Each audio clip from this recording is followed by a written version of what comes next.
Boa noite. É um grande prazer receber todos vocês na Nova Semente, uma comunidade adventista do sétimo dia, que ela existe exatamente para poder proporcionar todas as semanas essa experiência real com Deus. E estamos muito felizes por vocês terem escolhido estar aqui conosco nessa noite. Se você está vindo pela primeira vez na Nova Semente, esperamos que você se sinta muito bem aqui e volte muitas vezes. E se você puder, na saída do programa, você vai encontrar, nós temos uns tablets colocados ali, e convidamos você para deixar o seu e-mail conosco. E assim, nós podemos estar em comunicação, passar para vocês informações sobre tudo que acontece aqui na comunidade da Nova Semente. A você que nos acompanha pela internet, o nosso boa noite, um grande abraço a você também.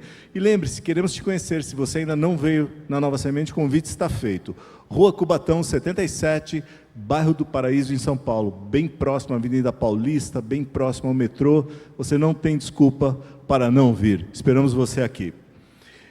São muitas as coisas que acontecem aqui na Nova Semente. E um dos programas de maior êxito é o programa Começos, que é um programa de estudos da Bíblia. Ele foi pensado no sentido de trazer fatos e histórias que aconteceram ao longo da história da humanidade, assim como são apresentadas na Bíblia.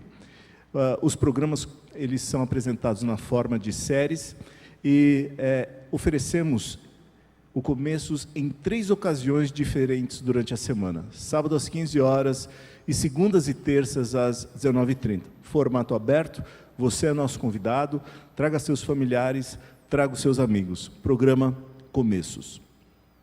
A Nova Semente também é um local de sonhos.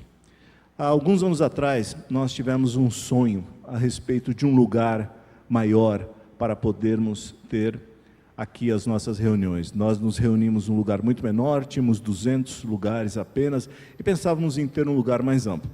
E naquela época realizamos esse sonho de virmos para cá. No momento temos mais um sonho, e esse sonho ele tem um nome, Centro de Influência. O que é um centro de influência?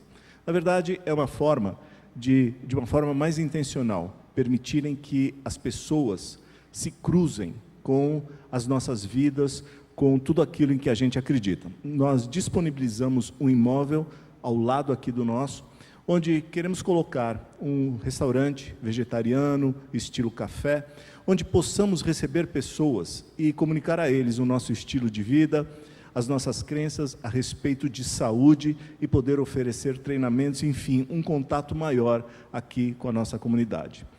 E no momento estamos viabilizando esse projeto e o nosso objetivo mais imediato são doações para que possamos viabilizar.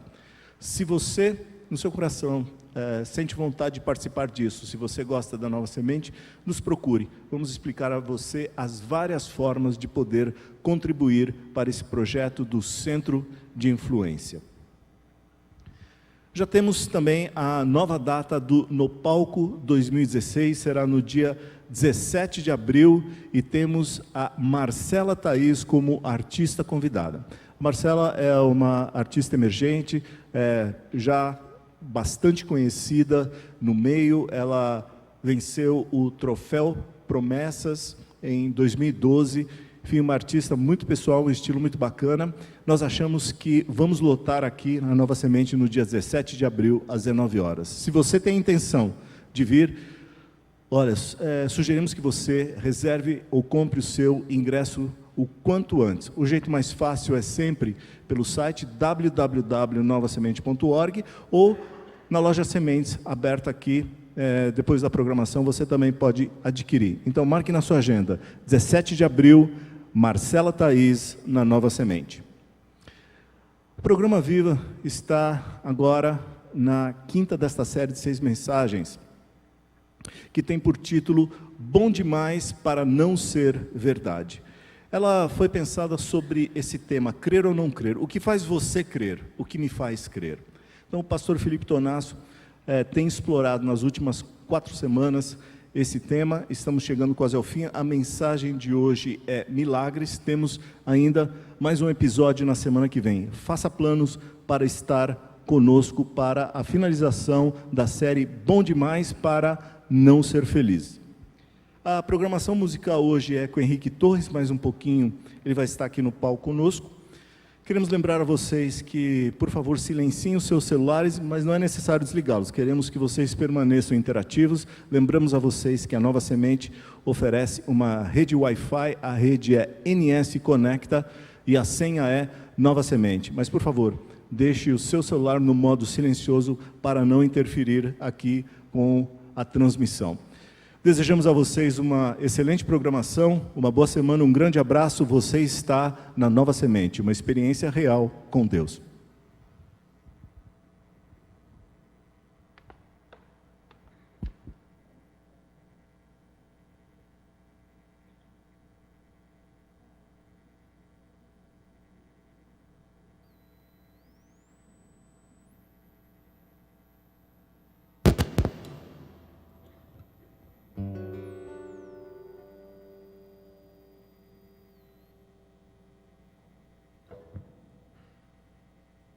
Oi, gente, tudo bom? Beleza? Meu nome é Henrique Torres, estou muito feliz de estar aqui com vocês hoje, na Nova Semente. Esse lugar é um lugar que me fez muito bem e eu vou dividir aqui um pouco da minha caminhada, um pouco do que Deus fez na minha vida, através da música, né? Então eu vou começar me apresentando aqui para vocês, cantando essa música chamada 23.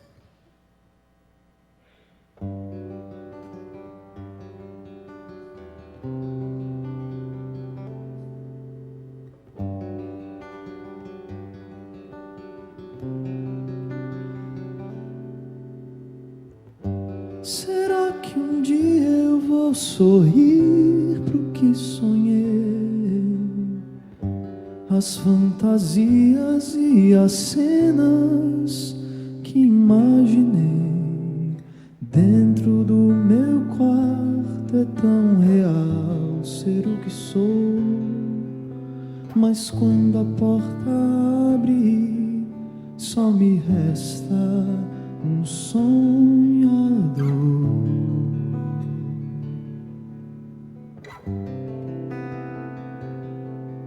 E eu vivo a me inspirar em outros e choro por não ser aquilo que sonhei.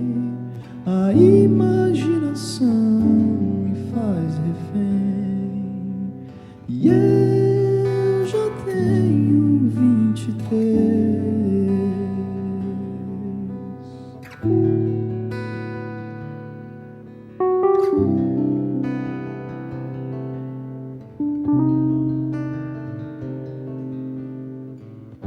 Será que existe mais de mim pra transbordar? Sem devaneio ser inteiro e me desvelar. Dentro do meu quarto é que eu expurgo um sonhador, mas quando a porta abre, só me resta quem eu sou. E eu vivo a me inspirar em outros e choro por não ser aquilo que sonhei. A imaginação me faz refém e eu só tenho 23.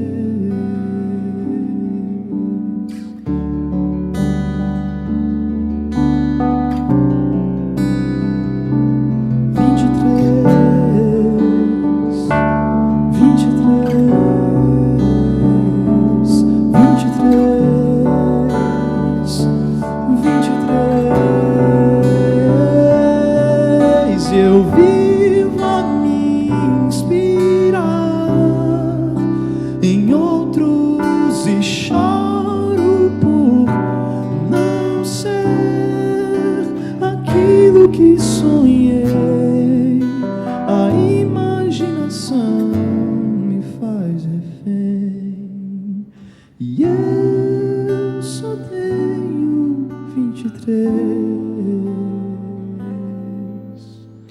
Eu só tenho 23.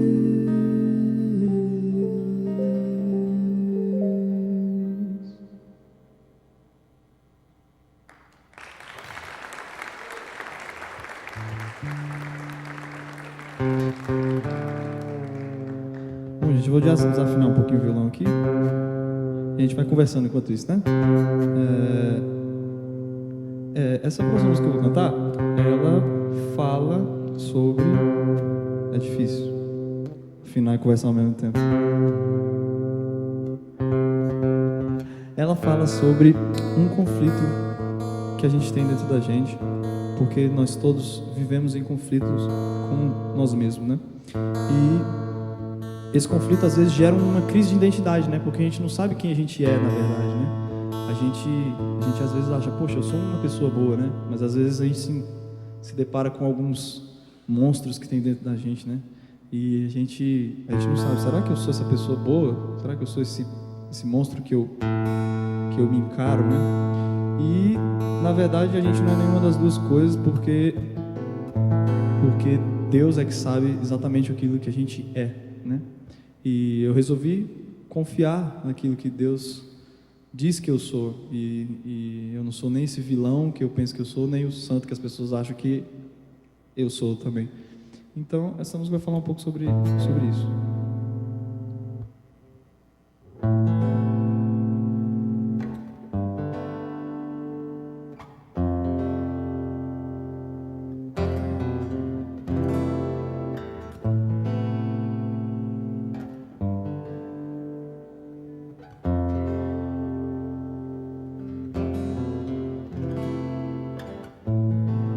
Refém do egoísmo, cercado pelos vícios,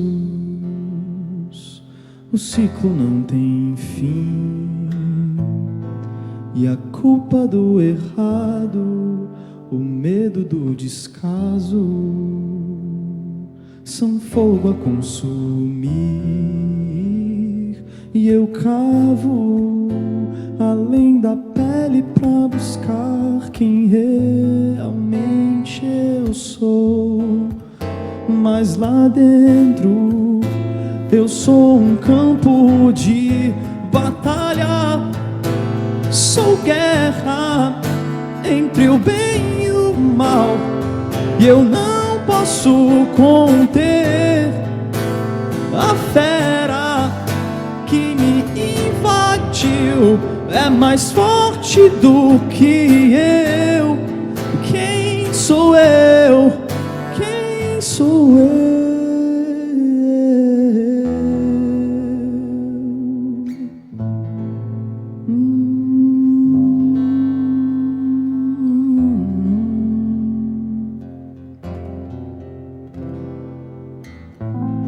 Mais paz na consciência, juízo de inocência,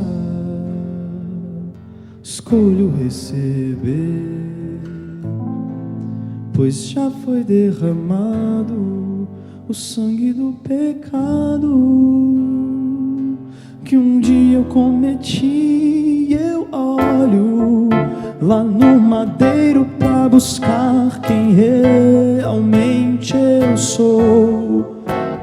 Um filho encontrado e salvo por amor da guerra entre o bem e o mal, e eu não posso conter a graça que me invadiu.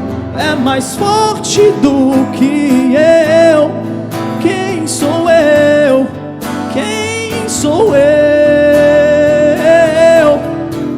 E se a fera aprisionada no meu ego se intensificar, eu caio nos meus joelhos pra me levantar. A guerra entre o bem e o mal, e eu não posso conter a graça que me invadiu é mais forte do que eu. Quem sou eu? Eu sou livre.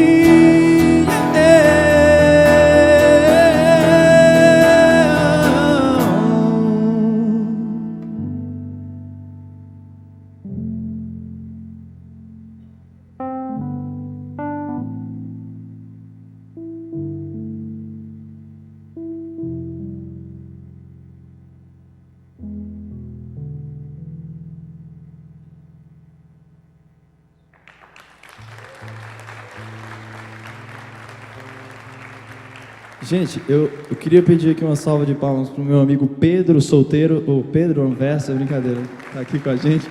Faz a cabecinha, Pedro. Pedro é amigão, veio tocar comigo hoje. Eu vou afinar de novo aqui e a gente vai conversando de novo, tá?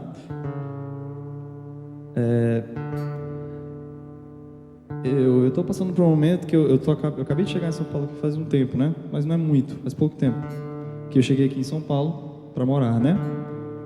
E eu já passei por muitas montanhas na minha vida, mas passei por vales também, né?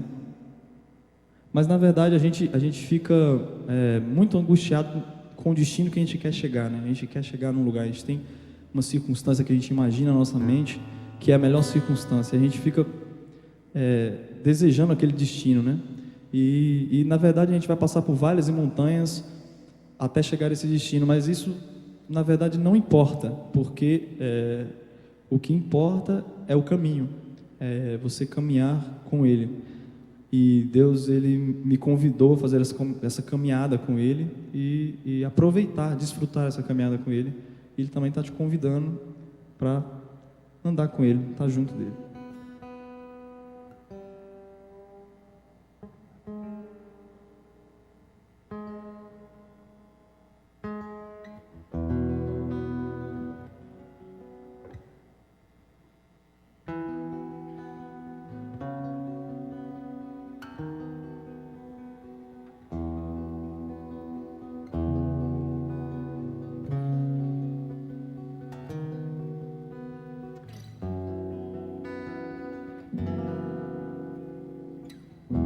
Se para provisão, previsão não há,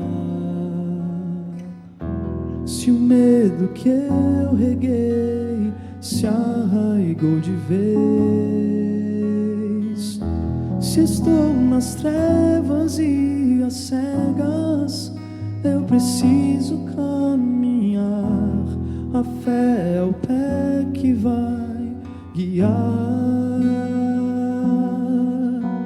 Nesse chão, eu não sei quando e onde o vale terá fim, sem garantia que lá vou receber o que pedir, mas eu bem sei que é desatino ao destino me agarrar, pois o melhor é caminhar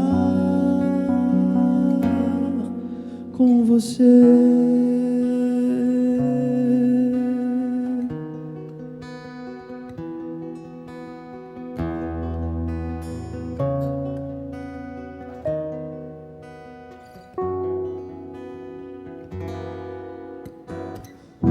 Se nos tropeços, recomeços recebi,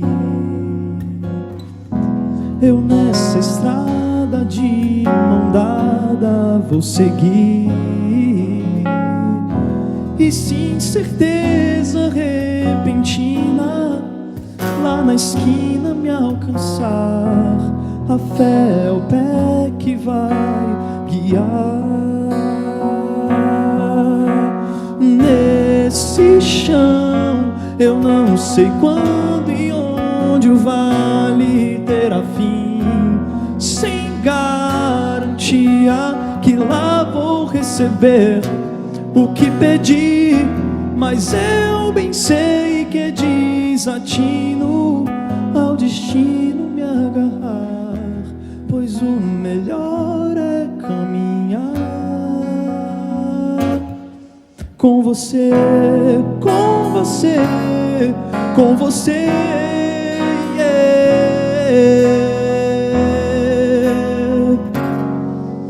Vou com você e nesse chão eu não sei quando e onde o vale terá fim, sem garantia que lá vou receber o que pedi, mas eu bem sei que é desatino ao destino me agarrar, pois o melhor do caminhar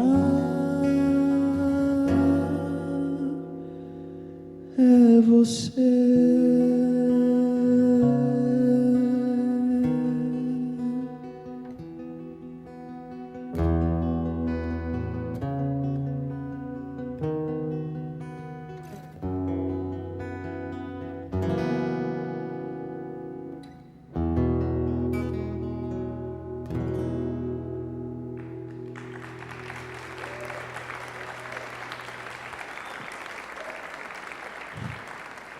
É isso, gente. Obrigado. Fique com Deus. Até a próxima.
Boa noite.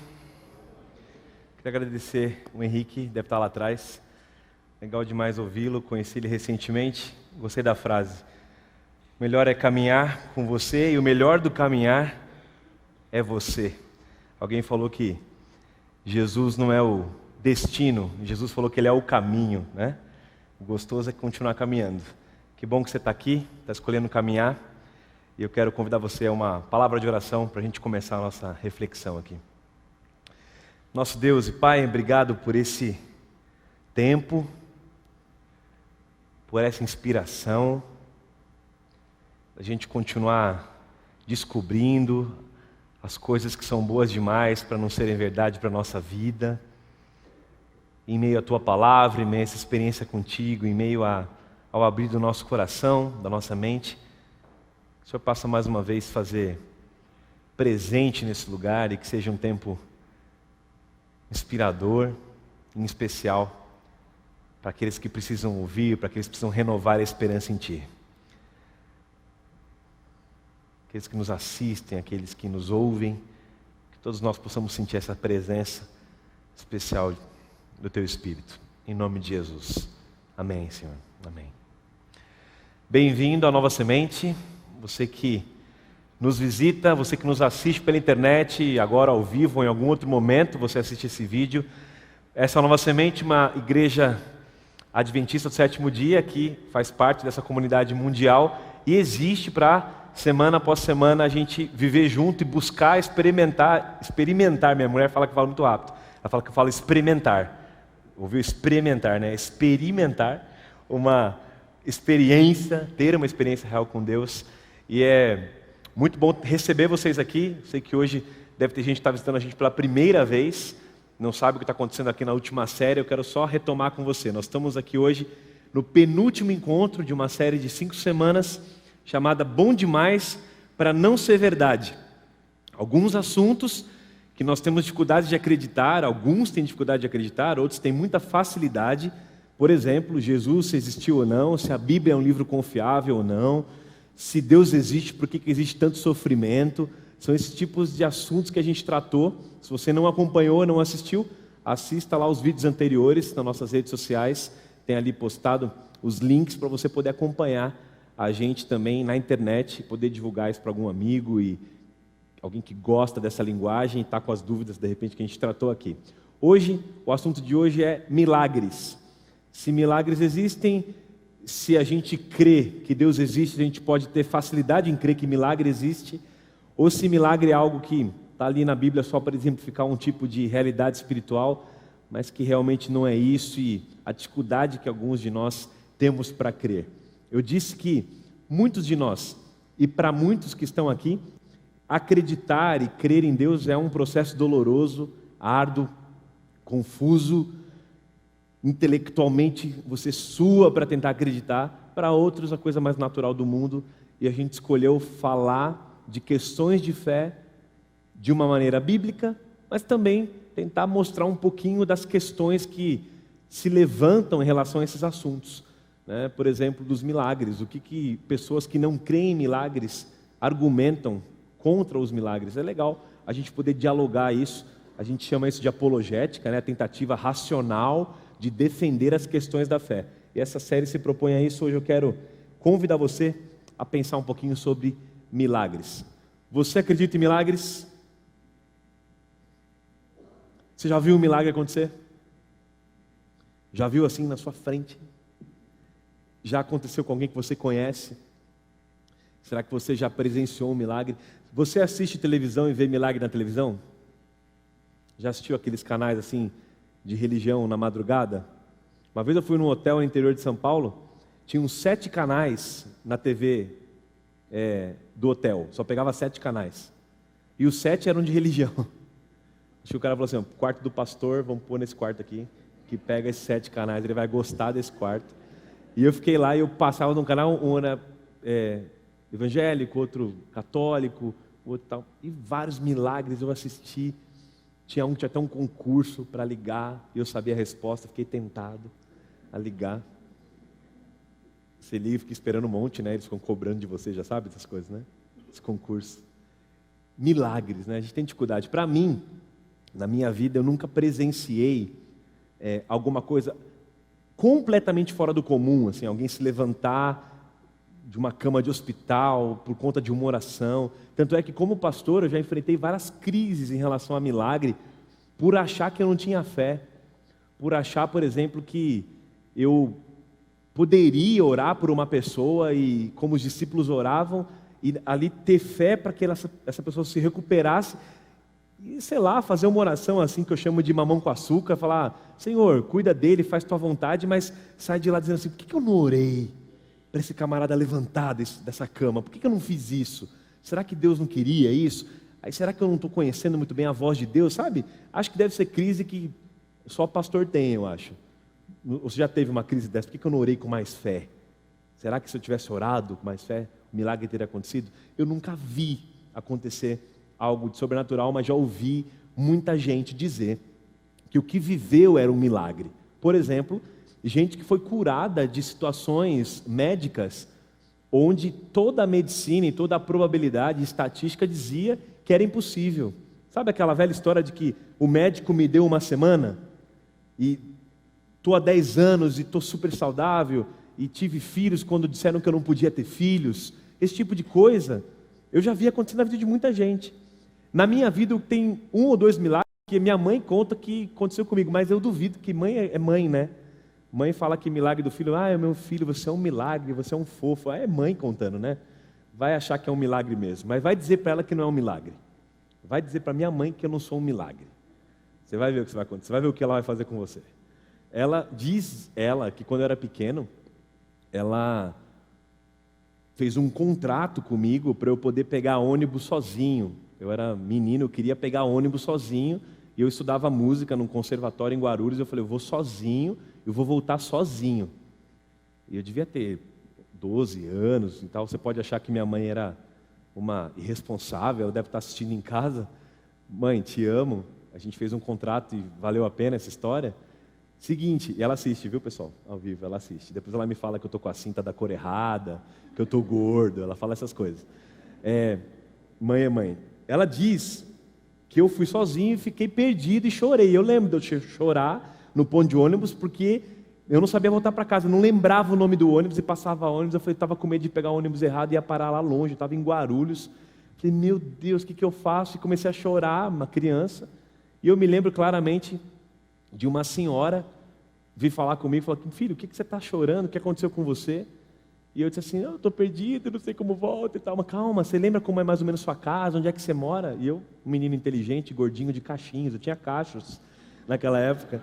E aí eu contei para ela, minha mãe me disse o seguinte, eu senti que você não estava bem, mãe tem essas coisas, sabe que vai chover, sabe que vai acontecer tudo, elas sabem tudo, ela sabia que eu estava perdido, que eu estava mal, e ela disse que se ajoelhou e orou assim, Senhor, eu não vou levantar dessa oração de joelhos aqui, não levanto, enquanto eu não puder e mostrar para mim que um anjo vai trazer meu filho para casa, porque eu estou muito preocupada com ele, manda um anjo trazer, mas eu quero que traga na porta de casa, eu quero que traga aqui.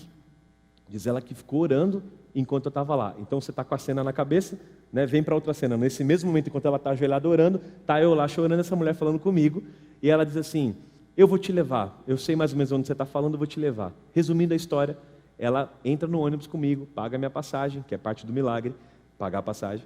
Ela entra, sento, e ela fala assim, menino, fica calmo, você está lembrando tal? Não, e foi me acalmando, uma mulher com um carinho, com um tato incrível, sensibilidade, para lidar com uma criança perdida.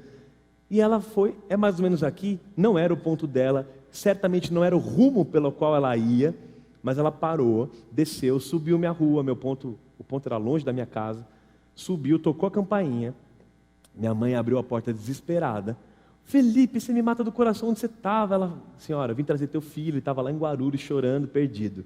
A minha mãe, eu sabia, louvado seja Deus, a senhora é um anjo e tal. Aí você está esperando no final da história assim, né? Minha mãe virou e a mulher sumiu, né? Tipo, era um anjo mesmo. Não era, era uma mulher de verdade, ela desceu a rua andando, foi para o ponto. Só que as pessoas gostam de ver o incrível. Para minha mãe, isso foi o quê, gente? Milagre. Enquanto eu orava, Deus mandou um anjo para trazer o meu filho para casa e trouxe na porta de casa do jeito que eu pedi. Como você vai dizer para alguém que teve uma experiência dessas, ou que viu algo, ou que foi curado, ou que disse que estava numa cama de hospital em coma há 6 anos e viu uma luz, nessa luz, quando ela viu a luz entrando no quarto, ela recuperou e no outro dia ela está falando e as pessoas dizem, o que aconteceu? Foi a luz que eu vi. Você vai dizer o quê? Como você vai contestar isso? Então, vamos falar um pouquinho sobre essas questões de por que se contesta milagre, quais são as possibilidades de contestar um milagre, e nós que estamos buscando uma experiência com Deus, como a gente pode olhar para Deus através da Bíblia, da revelação de Deus, e ver como a gente pode não ter dificuldade nenhuma para crer em milagre. Então eu quero ir por aí. Primeiro mostrar um pouquinho do outro lado, de como podemos questionar, e depois, olhando para Deus e para a palavra, para a revelação dele, como a gente pode ter paz e saber que ele é capaz de realizar na nossa vida. Bom, milagre vem da ideia de maravilha, miraculum, do latim, maravilha, admiração, algo que é uma surpresa. E tem um teólogo chamado Wayne Grudem, que ele define assim, é um tipo menos comum de atividade divina, em que Deus provoca admiração e espanto nas pessoas e dá testemunho de si mesmo. Milagres são fascinantes, é um tipo menor de atuação de Deus, ele não faz sempre, não é comum, mas quando ele faz, desperta admiração, e a mente das pessoas mais céticas fica incomodadíssima com isso, porque é algo que foge do controle das leis naturais. Então, eu vou ler 2 ou 3 filósofos e historiadores que questionam os milagres, famosos, né? Um é um ateu chamado Anthony Flew, e ele diz o seguinte, o milagre é alguma coisa que jamais teria acontecido caso a natureza, como fosse deixada por si só. O que eu quero dizer com essa frase é, se a natureza continuar seguindo seu curso, milagre é impossível de acontecer, porque a natureza tem leis rígidas. Então, eu não posso entender que a natureza como permita a possibilidade de milagres. Um outro historiador, que é filósofo também, britânico, nasceu na Escócia e se tornou célebre por conta desse empirismo que ele tratava a vida e o ceticismo científico dele, chamado David Hume. Esse David Hume, como você pode pronunciar aí, ele escreveu alguns tratados sobre esses questionamentos. Ele é muito citado, uma rápida pesquisa eu descobri várias vezes as citações desse homem, e ele vai dizer o seguinte: um milagre pode ser definido de maneira precisa como uma transgressão de uma lei da natureza por uma particular volição da deidade ou pela interposição de algum agente invisível, o que para ele não é possível. Veja, pode-se estabelecer como uma máxima que nenhum testemunho humano pode ter tamanha força a ponto de provar um milagre e fazer disso um fundamento justo para algum sistema de religião dessa sorte. Em outras palavras, a lei da natureza não pode ser quebrada. As leis naturais, que são descrições das leis naturais, dos fenômenos que a gente pode observar e comprovar, não pode ser quebrado. E se for quebrado, uma pessoa dizer que foi quebrado não garante que isso foi quebrado. Não é o testemunho de alguém que vai dizer que isso é verdade. Não podemos fundamentar um milagre no testemunho de uma pessoa. Ele continua dizendo numa outra citação: nenhum testemunho é suficiente para estabelecer um milagre. Quando alguém me diz que viu um homem recobrar a vida, imediatamente eu penso no que seria mais provável. Primeiro, que essa pessoa possa estar me enganando, ou que ela tenha sido enganada, ou ainda que o fato relatado tenha de fato ocorrido. Eu comparo aquele milagre com outro e rejeito o milagre maior. A ideia dele é que quando alguém vai falar que aconteceu um milagre, ou que viu um milagre, primeira reação, eu duvido da pessoa. Ela pode ter sido enganada, ou pode estar tentando me enganar. Se isso aconteceu de fato, eu vou fazer o que eles chamam de analogia. Eu vou olhar na história quais são as possibilidades e probabilidades daqueles casos onde ela me contou que houve um milagre, de ter acontecido. E aí entram alguns conceitos interessantes.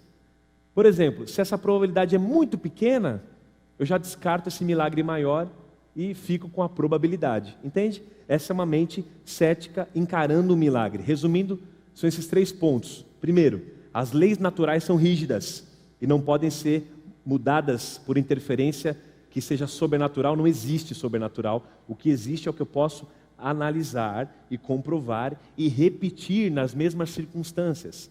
Essas situações eu descrevo e torno elas teorias ou leis naturais. Eu chamo isso de leis naturais, como a gravidade, por exemplo, uma lei natural. Segundo fator, uma pessoa que diz que passou por um milagre, ela não afirma o milagre em si e não legitima o milagre em si. Ela é apenas uma evidência de que pode ter acontecido um milagre. Mas eu analiso e faço analogias com o testemunho dessa pessoa, e se ele não se sustentar perto de outras tantas probabilidades e possibilidades, eu descarto o milagre maior.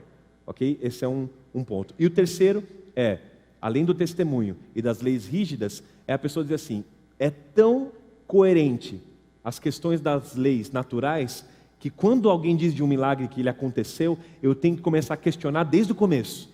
Então eu não olho para o milagre para já acreditar nele, pelo contrário, eu já olho para tentar duvidar dele a partir das leis que eu tenho estabelecidas, das realidades que eu chamo de realidades estabelecidas. Então essas são, assim, numa leitura muito superficial, um dos 3 maiores embates em relação à possibilidade de existir milagres quando você conversa com alguém que tem uma cosmovisão ou enxerga o mundo de uma premissa, por exemplo, ateísta, ou um cético, que é puramente materialista em relação a tudo que tem na vida é matéria, eu posso tocar e comprovar, ou alguém que é extremamente naturalista e enxerga isso como causas naturais e não milagres.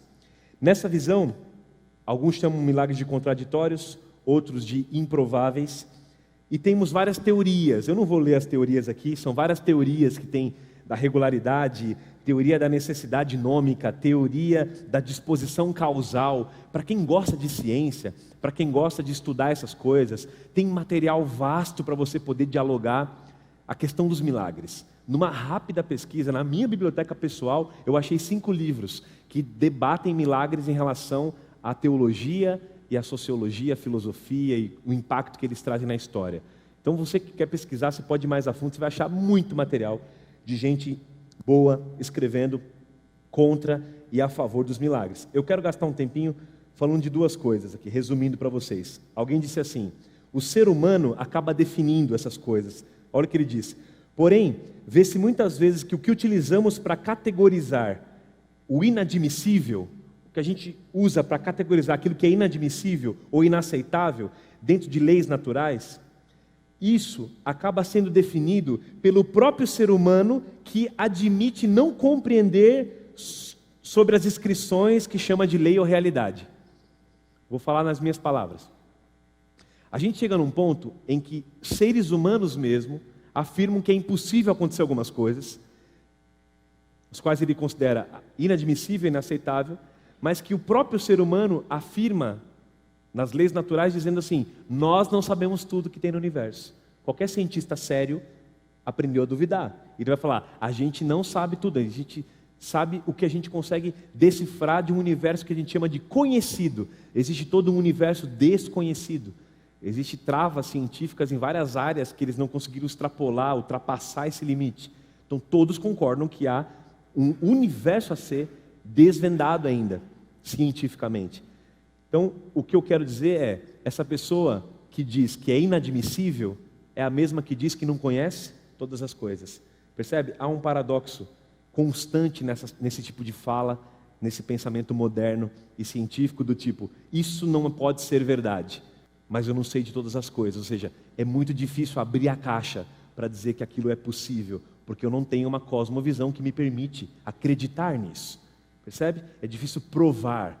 Já que eu não posso provar, eu prefiro descartar.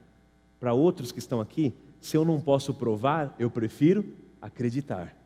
Percebe? Essa é a diferença básica de um resumo desses argumentos. Agora, tem dois que são mais famosos, assim, dois conflitos.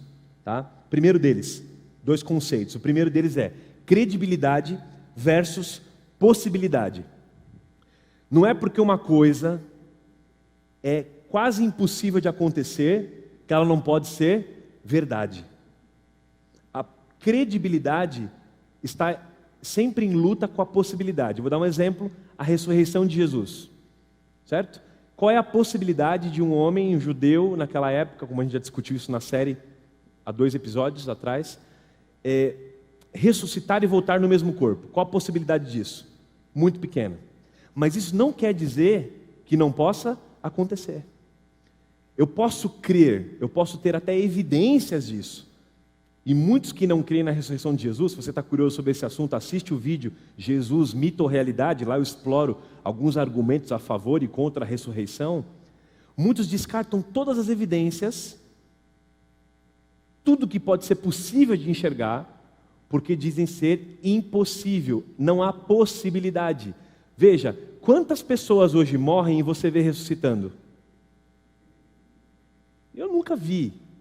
Se eu visse, certamente correria. Não é verdade? A pessoa morreu, no outro dia, estava no teu enterro ontem. Que papo é esse? Não existe isso. Então, por que não existe possibilidade? Eu não creio. Mas, para quem crê, a frase é justamente o seguinte: não é porque não há possibilidade, ou que as possibilidades mostrem que é infinitamente pequeno, que eu não posso acreditar. O que leva a gente ao segundo conflito, que é o conflito que faz a ideia entre probabilidade e as evidências. Quais são as probabilidades disso acontecer? E quais são as evidências? O que acontece com uma mente cética é que quando a probabilidade é muito baixa, as evidências são o quê? Descartadas. Então eu vou dar um exemplo de uma historinha que aconteceu comigo, para você ver como pode uma probabilidade muito baixa trazer pequenas evidências e a gente não dizer que o que é impossível, só porque é difícil de acontecer, pode acontecer. Lembrei dessa história porque mexeu comigo há uns anos atrás num evento religioso, que tinha umas 3.000 pessoas no auditório, era tipo num ginásio, a gente chama isso de evangelismo. O pessoal estava falando sobre Deus para várias pessoas ali, e tinha um concurso, ia ter um sorteio, e cada um recebeu um número. Então tinha umas 3.000 pessoas e todo mundo recebeu um número para participar do sorteio. De fato, o orador fez questão de que todos participassem, porque quando ele foi à frente fazer o concurso, ele falou assim: alguém está sem número? Aí um pessoal, lógico, várias pessoas levantaram a mão. E uma equipe de voluntários já distribuiu o número, para que todos fizessem parte do sorteio. E iam sortear vários presentes. Eu achei interessante isso e fiquei ali. Tinha um menininho do meu lado, não sei quantos anos, uns 8, 9 anos, empolgado, segurando o número dele, esperando o sorteio. E o rapaz começou, devia ter uns 3.000 números no mínimo, uns 2.000 e poucos números. Ele começou, vamos lá, número 94. Alguém levantava lá atrás, a fileira, e lá, está lá atrás, pode vir pegar seu presente. E o menininho aqui do meu lado. 202. A menina. 42. Ele estava desesperado. E eu olhei aqui e falei, cara, vamos lá, estamos aqui, né? E vamos firme. Daqui a pouco o cara começa a judiar da criança, né? Já veio esses caras falam assim, começa com 2. Aí o menininho, começa com 2. Termina com 5. 235. Aí ele, faz assim. Aí eu fiquei aqui, eu não sabia quantos mais números tinha, eu fiquei incomodado com o menino do meu lado. E eu falei assim para o menino, na maior certeza do mundo. Eu falei assim, fica tranquilo, o seu é o próximo. Falei para a criança isso. Fica tranquilo que o seu é o próximo. Eu, sem responsabilidade nenhuma, né? Porque se não fosse, ia ter um choro, ia ter que comprar um presente. Aí, a cena, eu vou dar uma dramatizada, mas foi mais ou menos assim. Começa com 2, menininho. Tem 5 no meio, ele. Termina com 3, ele olhou assim. 2.573, moleque, ganhei! Eu falei, meu Deus! Aí eu fiquei mal. Eu falei assim, meu Deus, eu vou sair daqui, vou jogar na Mega Sena. O moleque ganhou, e o moleque saiu correndo, pegou o presente, me abraçava. Tio, obrigado, tio. Ele achava que eu tinha feito um milagre, eu acho. E o moleque achou que, porque eu falei com tanta convicção, fica tranquilo, o seu é o próximo. E ele contou para a mãe dele, mãe, o tio falou antes que é o seu próximo. O tio sabia, o tio já sabia. Pergunta, qual a probabilidade e possibilidade de eu acertar o número? Nenhuma. Pode fazer conta, estatístico vai fazer a conta, vai ter uma conta, mas é muito pequena. Qual a evidência disso? A única evidência é um menininho de 8 anos empolgado para ganhar um presente e eu dizendo que foi o número dele. A única evidência é essa. Eu virei para ele e disse, vai ser seu número. Não tem testemunha, não tem como provar isso em laboratório, não tem como pôr isso em lugar nenhum. Não estou dizendo que isso é milagre, mas estou dizendo que é uma analogia à nossa dificuldade de acreditar. Não é porque era impossível eu acertar o número dele que não pode ter acontecido. Eu teria dito para ele, vai acontecer, o seu é o próximo. Às vezes a gente entra numa luta constantemente grande, porque nós gostamos de crer, mas a gente tem uma dificuldade muito grande. Eu, como pastor, muitas vezes assumo minha dificuldade de crer em algumas coisas. Então, eu estava ouvindo um pastor pentecostal pregar, eu gosto de ouvir demais pastor pentecostal, que eles são empolgados, assim, dão uns gritos aqui, de vez em quando eu me empolgo também, mas eles são assim, acorda a pessoa, né, lá no fundo. Deve ter alguém que mexeu lá no fundo, não estou vendo nada. Mas sempre tem alguém que dorme aqui, porque esse horário é tenso. Aí, o camarada dizia o seguinte, não sei porque eu estou contando isso, está nem no roteiro ali, mas eu vou contar. Diz que uma irmã chegou para ele e falou assim, pastor, eu sonhei que estava no céu e eu sonhei que eu vi o Espírito Santo, conversei com ele. E o Espírito Santo a gente vê na Bíblia assim, como uma pessoa, mas é tão difícil, não tem uma imagem dele. Ah, pastor, que legal, irmã. Falei com Jesus, pastor. Ah, Jesus, legal. Jesus também, acho que dá para falar com ele. Pastor, aí eu vi o pai, conversei com o pai. Aí o pastor olhou para ela assim, irmã, a senhora falou com o pai, assim, face a face? Falei, pastor. Aí disse que o pastor falou para ela assim, irmã, deixa de ser mentirosa, pá. Deixa de ser mentirosa. A senhora não sabe nada disso. Falou que ela tinha falado com o pai, que o pai tinha falado com ela. Enfim, a gente tem dificuldade de crer que as pessoas têm experiências espirituais, né? Que tem milagre de verdade. Alguém conta uma coisa, pode perceber, mesmo você que crê, que tem vontade de ter uma experiência com Deus, a pessoa conta assim, fulano de tal estava lá no hospital, o médico desenganou, a gente orou por ele, fez na igreja lá um momento de oração, e 2 dias depois ele estava em casa. A pessoa fala o que para você? Eu já estava no processo, né? O remédio fez efeito. Não é assim? Mas já estava. Não... A gente tem dificuldade. A gente não sabe articular esse processo do milagre. É espantoso até para a gente. E eu vou dizer para você que na Bíblia, a Bíblia apresenta diversos milagres, você sabe disso. E é interessante, tem 2 ideias aqui que eu quero mostrar para você. Primeira não é porque naturalmente é impossível que não pode acontecer. Isso eu tentei mostrar com uma analogia muito simples. A história do menino no sorteio. Ok? Segundo, você tentar explicar um milagre bíblico de uma maneira científica é perder o propósito do próprio milagre. Você tentar explicar um milagre cientificamente, um milagre que aconteceu para ser algo espantoso mesmo, você tentar colocar e dizer por que aconteceu aquele milagre, você acabou de perder o próprio propósito pelo qual o milagre foi feito. O milagre foi feito para literalmente extrapolar essas leis. Deus tinha propósitos específicos com cada milagre. Cada milagre. Você assiste alguns documentários hoje, e eu já vi vários em canais sérios, que trazem acadêmicos sérios e pesquisadores mais sérios ainda, para provar quais são as probabilidades do Mar Vermelho ter sido aberto, com o alinhamento do cosmos, com o vento batendo numa lateral do rio e tentando abrir o mar, para dizer que era possível cientificamente, por exemplo, que a arca pudesse resistir do tamanho que era, pela dinâmica da arca. Tentar explicar um milagre assim, cientificamente, é perder o propósito do próprio milagre. Vocês conhecem a história de Jonas? Jonas da Bíblia? Alguns dizem o Jonas da baleia. Não é baleia, é um peixe grande, né? Para você que não conhece, está aqui assistindo a gente, e vem conhecendo a palavra de Deus passo a passo, vou contar rapidinho a história de Jonas. Jonas é um profeta de Jesus, de Deus. Está colocado no Antigo Testamento, tem um livro que ele escreve. E Jonas, ele é chamado para uma missão, ele tem que pregar numa cidade, porque Deus vai realizar um juízo naquela cidade, uma cidade chamada Nínive, e Nínive é uma cidade corrupta, uma cidade que tem deuses pagãos, uma cidade que está totalmente corrompida na sua moral, e Jonas vai lá pregar o juízo de Deus.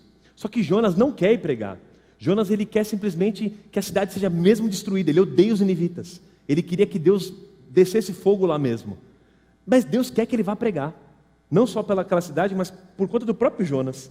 E a história, resumindo, ela conta que Jonas entra num barco.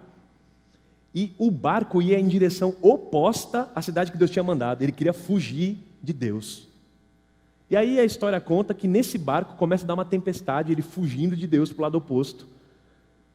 Os camaradas que estão no barco acreditam em vários deuses, né? Deus da água, Deus do vento, Deus da chuva, Poseidon e tudo mais.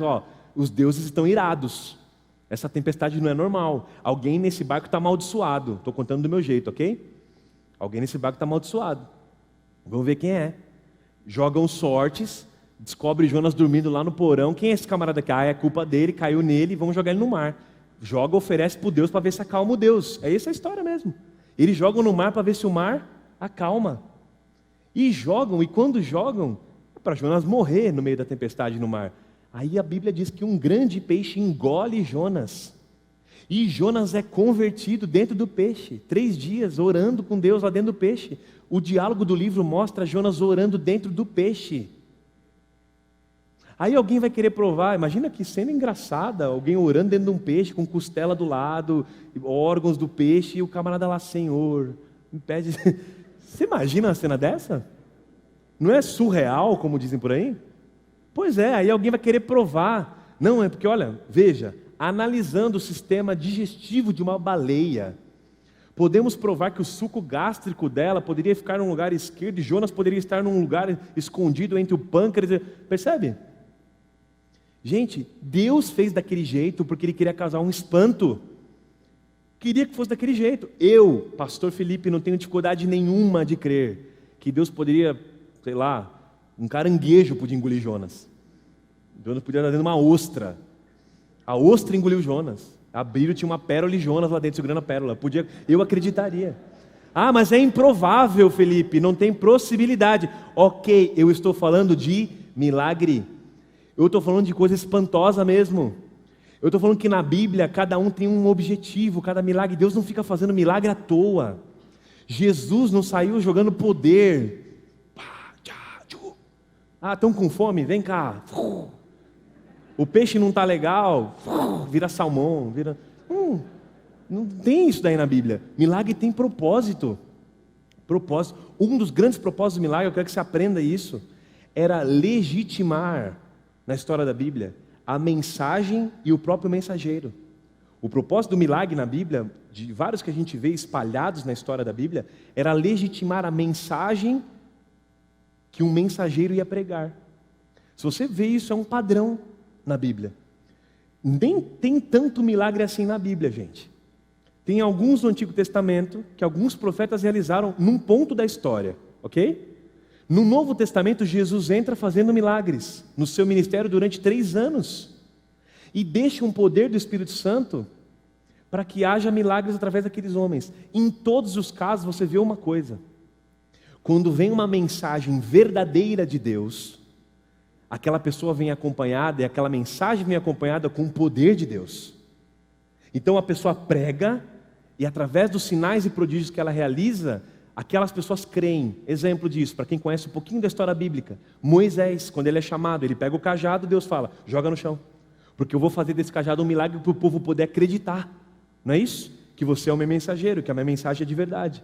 Ele pega Elias está numa montanha lutando com os profetas de Baal, e ele fala, Senhor, eu preciso honrar o teu nome aqui, legitimar a mensagem e o mensageiro. Deus manda fogo do céu. Jesus, ele entra na história como o Messias prometido, ungido para fazer milagres. Ele é ungido para fazer milagres. Para quê? Para que as pessoas crescem. Ele faria, e a mensagem dele seria acompanhada por milagres e prodígios. É tão forte isso que um dia um grande religioso, um estudante da Bíblia, um teólogo chamado Nicodemos, encontra Jesus e fala, mestre, o senhor só pode ser da parte de Deus para fazer as coisas que o senhor faz. O senhor faz cada coisa miraculosa que só de Deus você pode ter vindo, percebe? O milagre de Jesus tinha um propósito, provar que a mensagem dele, ele era legítimo. Deus estava instaurando um reino naquela época. O reino de Deus estava acontecendo, um reino espiritual. Os discípulos, mesma coisa. Pedro, Paulo, João, os que recebem o Espírito Santo, eles saem curando, até a sombra deles cura. A Bíblia diz que ele passa, e quem passava na sombra dele era curado, para legitimar a mensagem e o mensageiro. Pastor, por que não acontece tanto milagre hoje? Aí eu pergunto para você, acontece ou não acontece? Acontece. Claro que acontece. Nem tudo, eu não estou dizendo que isso aqui é uma lei, ok? Estou mostrando que na Bíblia há um padrão de um propósito para os milagres. Mas não há uma lei que diz que todo milagre deve acontecer para isso. Pelo contrário, Deus pode fazer milagres quando Ele bem entender. Inclusive a Bíblia alerta a gente de que existem falsos milagres. Jesus falou isso, Mateus 24 diz assim, porque surgirão falsos cristos e falsos profetas, veja, o mensageiro, e farão tão grandes sinais e prodígios que, se possível fora, enganariam até os escolhidos. A própria Bíblia assume que há poder sobrenatural no mundo. Você sabe que a Bíblia assume dessa guerra de poderes sobrenaturais. E para quem crê, tem essa caixa aberta, essa cosmovisão aberta, que não é apenas materialista em relação a tudo que é matéria visível e provável, mas você pode olhar o mundo de um jeito mais aberto. Essa caixa está aberta mesmo, pode acontecer muita coisa. Inclusive eu vou dizer a você, tem muito milagre que acontece hoje que Deus não está envolvido. Nem todo milagre é milagre de Deus. A própria Bíblia diz isso. Existirão falsos cristos e falsos profetas, e vão fazer sinais e prodígios tão grandes que eu vou enganar até as pessoas que são do meu povo, as pessoas que são fiéis a mim. Nem todo milagre é coisa de Deus, e nem toda coisa de Deus necessariamente deve acontecer por milagre, ou deve estar envolvida em milagre. O que eu quero dizer com isso? Muitas vezes a gente olha milagre e fala, só pode ser Deus. Não, às vezes não é Deus. E muitas vezes a gente olha coisas de Deus e pessoas de Deus e diz, tem que acontecer um milagre. E às vezes não acontece. Não é porque é de Deus que garante que o milagre vai acontecer. Percebe? Estou sendo sincero com vocês. Não é porque creio e oro com fé que vai acontecer. Mas também não é porque Deus faz um montão de coisa por aí, ou que estão dizendo que é Deus, que eu posso acreditar que tudo é de Deus. Se você quiser saber mais sobre esse assunto, como provar e comprovar isso, tem alguns itens importantes, eu não vou gastar tempo falando disso, eu faço mais uma vez um convite. Venha ao Começos, nossa experiência com a Palavra de Deus, é aqui que a gente descobre como aprender a ter discernimento, até de milagres, profetas e falsos, e milagres e falsos profetas. Venha para cá para a nossa programação do Começo, segunda e terça, 19h30 e sábado, 15 horas. Então, a gente lá discute isso longamente, com calma, para falar sobre isso. Então, veja, sabendo que existe essas possibilidades, eu quero falar de 4 coisas rápidas com vocês, sobre por que a gente pode crer em milagre. Por que você que entrou aqui hoje pode crer em milagre? Por que você que fala que crê em milagre pode realmente saber assim, ó, eu posso crer. Primeiro, existe um Deus que é pessoal. Eu posso crer em milagres porque eu creio num Deus que é pessoal. Eu não creio numa coisa, como disse um pastor que eu ouvi numa música, o filho dele fez uma música e ele prega no meio da música, ele fala assim, nós não podemos dizer o seguinte, olha, o sujeito diz assim, eu creio numa força maior, eu creio numa energia positiva. Aí ele fala assim, amigo, força maior é gravidade. Força maior é lua, energia positiva. Eu estou falando de Deus, um ser pessoal, um ser que se traduz, que se revela, que quer relacionamento. Eu não estou me confundindo quando eu falo com um ser que quer me ouvir, que se prostra, que diz que inclina o ouvido, que toca, que diz que o coração dele sente, se entristece, se arrepende. A Bíblia mostra Deus como um ser que se envolve com a gente, não é uma força maior, não é uma energia causadora e criadora das coisas. Deus é um Deus pessoal. Você pode crer em milagres se você crê num Deus pessoal. A Bíblia tem textos lindos sobre Deus, eu separei só um, que mostra esse amor dele por nós. Diz assim, em Jeremias 31, há muito que o Senhor me apareceu dizendo, porquanto com amor eterno te amei, por isso com bondade eu te atraí. Eu te amei, meu filho, eu te amo, eu amo você, eu me relaciono com você, você pode me chamar de pai. Isso é um Deus, não estou falando de força maior, de energia, com todo respeito a você que pode estar sentado aqui, ouvindo a gente na internet em algum momento, e crê ainda dando o nome de força maior ou energia.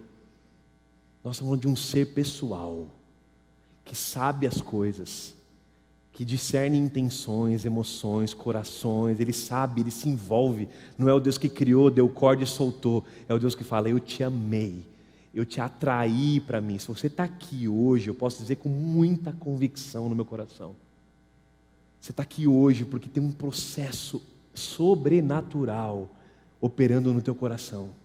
Você não está aqui, isso parece um clichê dos clichês das falas religiosas, mas é a maior realidade. Você não está aqui por um acaso, porque alguém convidou, sabe, já ouviu isso daí em algum lugar? Todo mundo fala isso, mas eu creio nisso. Há uma obra, há uma história sendo escrita, há um ser pessoal trabalhando, há um Espírito Santo conduzindo pessoas a renovar, a aprofundar e a conhecer o que é ter uma experiência real com Deus. Isso é obra do Espírito Santo, isso é obra de um ser pessoal que tem interesse em fazer parte do teu casamento, da tua família, da educação dos teus filhos. Ele tem interesse em trazer um valor eterno, uma perspectiva mais ampliada do mundo para você, uma vida que ele chama de abundante. Esse é um Deus que eu acredito. Quem acredita nesse Deus não tem dificuldade de acreditar que ele é capaz de todas as coisas. É um Deus pessoal. Segundo, esse Deus é pessoal, ele criou o universo. Nós podemos crer em Deus porque nós cremos em milagres, porque nós sabemos que ele é pessoal. Ele criou todas as coisas. A Bíblia vai dizer o seguinte, Salmos 33, verso 8 e 9, diz assim, toda a terra tema ao Senhor, tremam diante dele todos os habitantes do mundo, Pois Ele falou e tudo se fez, Ele ordenou e tudo surgiu. Esse é Deus que é pessoal, que é um ser que se revela e que falou e tem poder. Nada existia, mas Ele falou e criou. Ele sabe todas as coisas, Ele tem poder para criar com o poder da sua voz. A Bíblia revela esse Deus. Quem conhece esse Deus, quem confia nesse Deus, não tem problema nenhum em confiar em milagres. Problema nenhum. Se Ele é tão pessoal, se Ele se envolve comigo, e se Ele criou tudo, Ele tem soberania sobre tudo, Ele pode todas as coisas. Terceira ideia, Ele cria, Ele é pessoal, e Ele preserva o universo. Ele não só cria e solta, Ele preserva. Olha o que a Bíblia diz, Colossenses: pois nele foram criadas todas as coisas, nos céus e na terra, as visíveis e as invisíveis, sejam tronos, soberanias, poderes, autoridades. Todas as coisas foram criadas por Ele e para Ele. Ele é antes de todas as coisas, e nele tudo subsiste, tudo converge em Deus.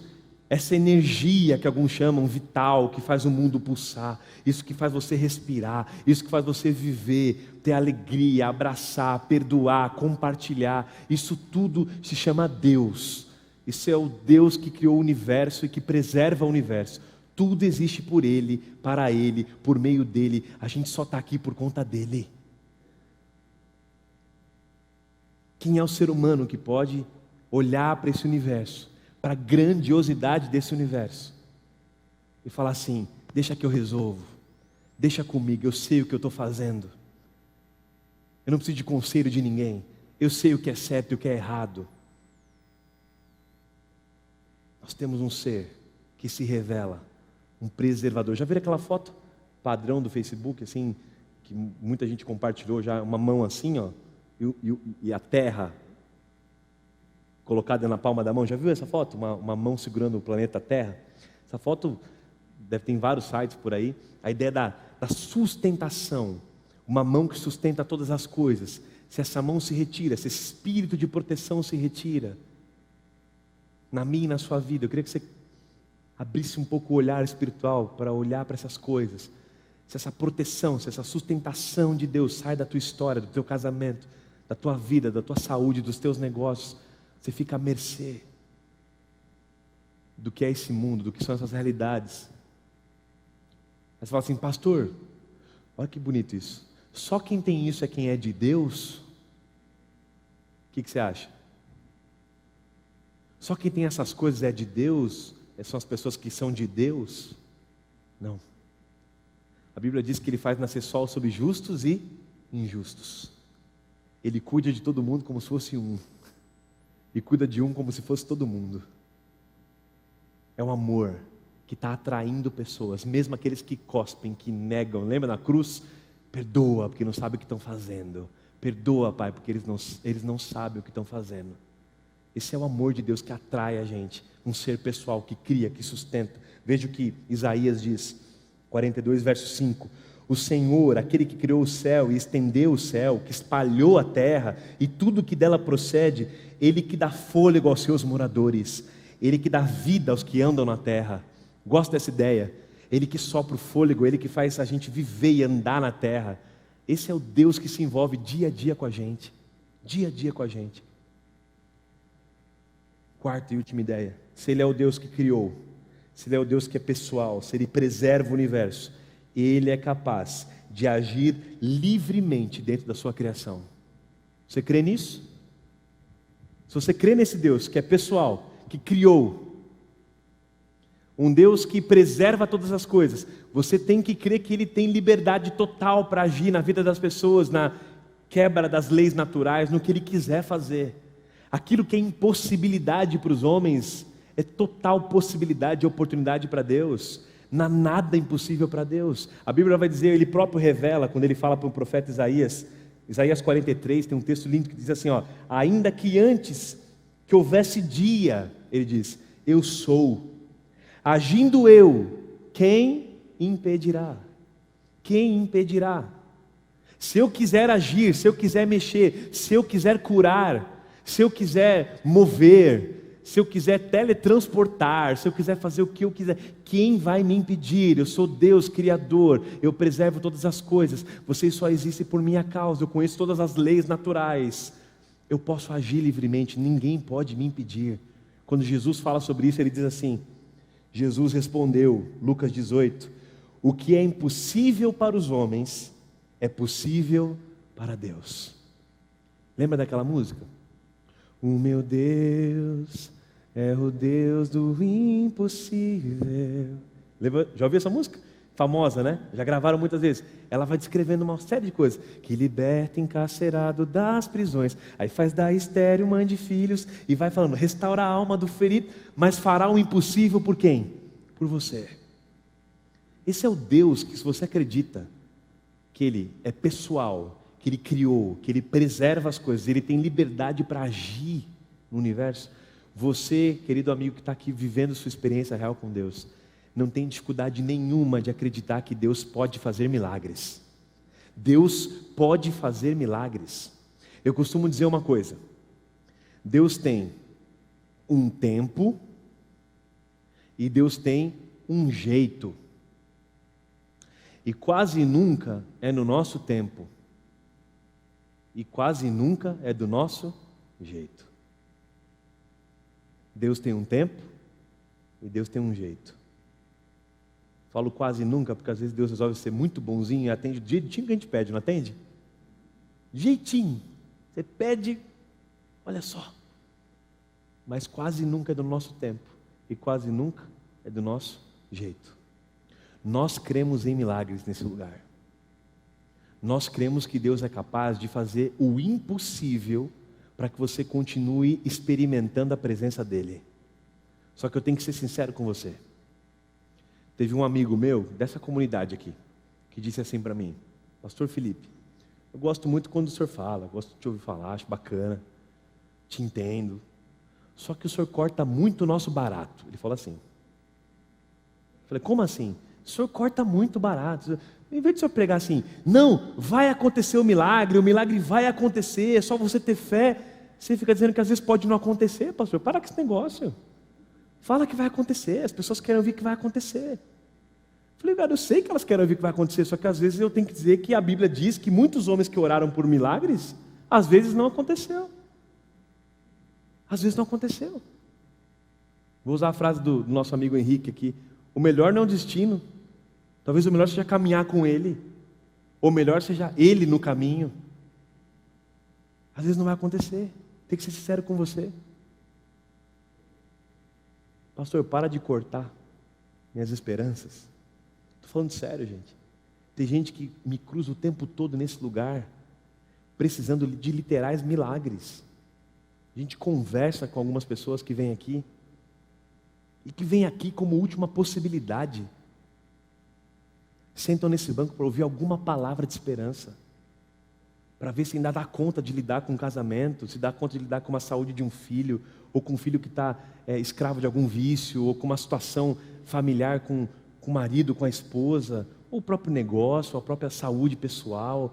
Quanta coisa já ouvi. Eu vou dizer a você, tem duas formas de a gente viver. Uma é acreditar que milagre não existe. A outra é uma possibilidade de enxergar tudo na nossa vida como se fosse um verdadeiro milagre. Eu gosto mais dessa segunda forma. Eu gosto mais de olhar para a vida, encarando a vida, entendendo que existem vários milagres que a gente não consegue enxergar, mas estão acontecendo na tua história. Existem vários milagres que você não lista. Você não consegue dizer, isso foi um milagre para mim. Mas Deus está realizando sua vontade soberana e bondosa, infinitamente bondosa, sobre a tua vida, sobre a tua história, sobre o teu casamento, sobre a tua família. Eu tenho plena convicção disso. Tem um poeta que eu gosto bastante, você deve conhecer, o Stênio Marços. Tem uma música dele que ele fala assim, o seu amor é tão forte, mais que o inferno e mais que a morte, são torrentes que arrebentam o chão. Aí ele dá uma descrição assim, é mais fácil secar os mares e apagar a estrela Antares do que apagar o amor do teu coração. Eu gosto dessa música, eu ouço direto, assim, uma música que me dá Gosto de pensar nesse Deus que não para de fluir amor através do coração dele para a nossa vida. Só que eu não posso deixar você sair daqui acreditando que tudo que você pedir no teu tempo e do teu jeito, Deus vai fazer. Mas Ele é capaz de fazer o melhor para a sua vida, no tempo dele e do jeito dele. Eu falo para um montão de gente que está passando histórias cruzadas assim, ó, cheia de dilemas da alma. E basta olhar para alguns que a gente já sabe que está passando lá dentro, que não está fácil, que não tá fácil continuar caminhando, não está fácil continuar acreditando nessas coisas, que isso é bom demais para ser verdade. Eu vou dizer a você, Deus tem um tempo e tem um jeito, e tem um coração que sabe amar. E Ele é o Deus dos impossíveis, sim. Se Ele quiser agir, ninguém pode impedir. Continue crendo nesse Deus. Continue buscando uma experiência real com Ele. Eu me lembro de uma história que passou por esse púlpito, bem simples, que me ensinou uma lição bem profunda. Ela chama Nilce, e ela esteve aqui na série chamada Inabalável. Alguns de vocês acompanharam essa série. Eu falava da série Inabalável, de você ser inabalável, ficar inabalável, mesmo quando tudo do seu lado parece ruir. Como permanecer em pé quando Deus faz silêncio, quando Deus não responde, quando não acontece milagre nenhum. Nessa série eu entrevistei a Nilce. Ela estava lutando há muitos anos com uma doença. E ela lutou com essa doença durante tanto tempo. E eu entrevistando ela, ela falava assim: pastor, sabe que eu vivo cada dia como se fosse o meu milagre. Cada dia para mim é o meu milagre. Eu vivo assim. E eu sei que amanhã vai ser melhor, pastor. Sabe por quê? Porque eu sei que Deus cuida de mim. Existia um monte de gente orando pela Nilce nessa igreja. Um monte de gente. E um monte de gente ficou tocada de ver a história da Nilce aqui no vídeo. E me escreveram e-mails: pastor, como está a Nilce? Lê isso aqui para ela, eu estou orando por ela. Quando a Nilce faleceu, a história dela terminou nessa terra para continuar na eternidade. Eu recebi um e-mail naquela semana de uma pessoa que perguntou assim: como está a Nilce? E eu, como pastor, queria poder responder o quê? Ela está bem, ela está curada, Deus fez um milagre, a gente orou e deu tudo certo. Mas na hora eu tive que repensar toda a minha estrutura de fé, de crença, de dizer assim: a senhora crê que Deus é bom? A senhora crê que Deus podia fazer qualquer coisa? Pois é, eu também continuo crendo nisso. Mas a Nilce, ela descansou no Senhor.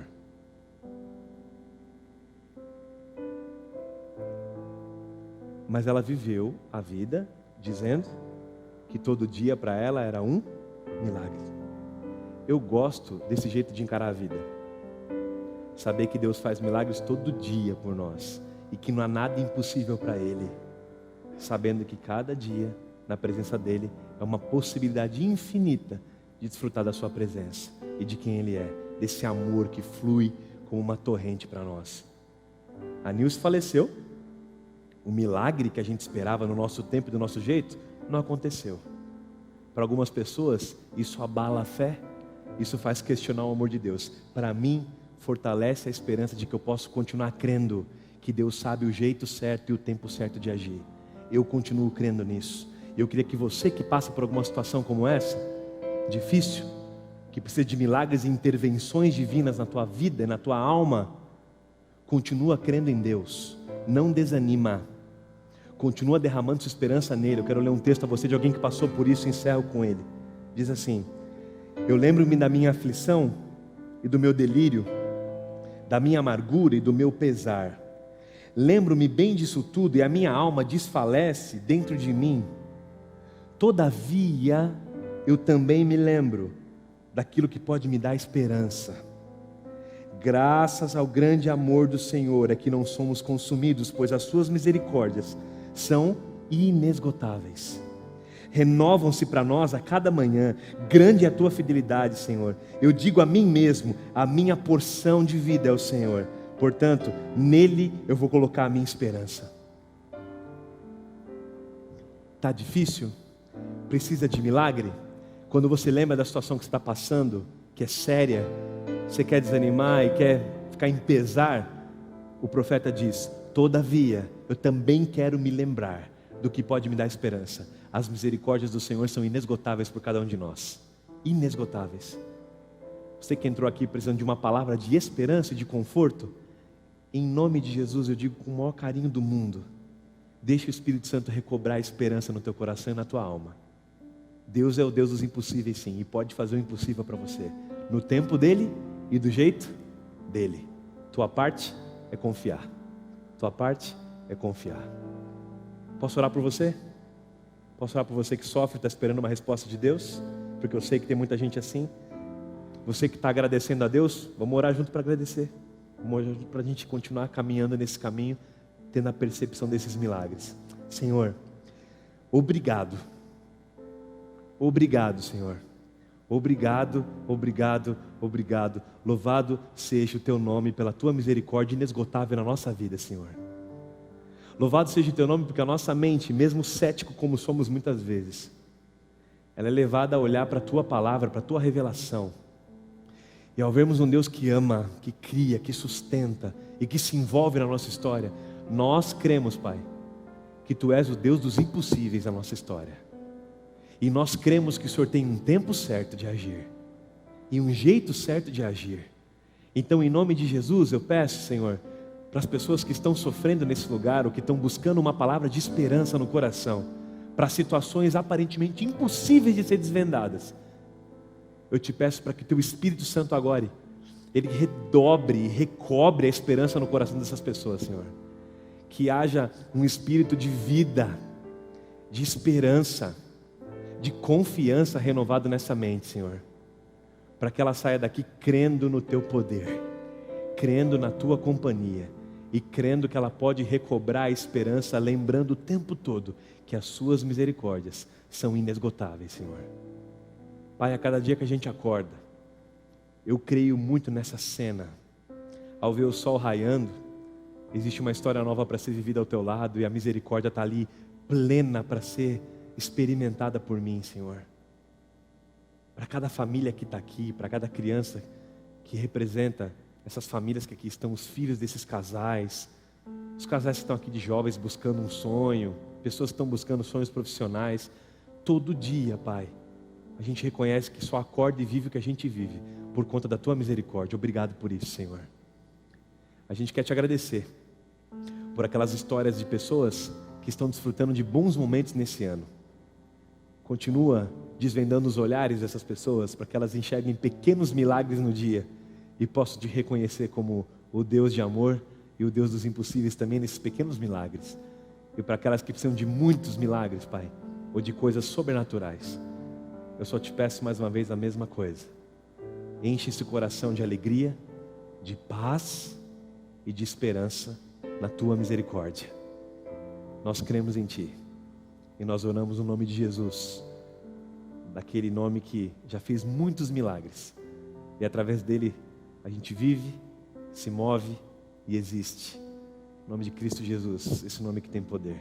Amém, Senhor. Amém. Boa semana de milagres invisíveis para você. Boa semana para você que quer recobrar a esperança. Que você, ao acordar no domingo, se lembre que você está acordando porque a misericórdia de Deus se renovou para a tua vida. Semana que vem a gente fala sobre o último tema da série. Vem para cá, a gente vai desfrutar isso junto. Deus abençoe você. Até mais.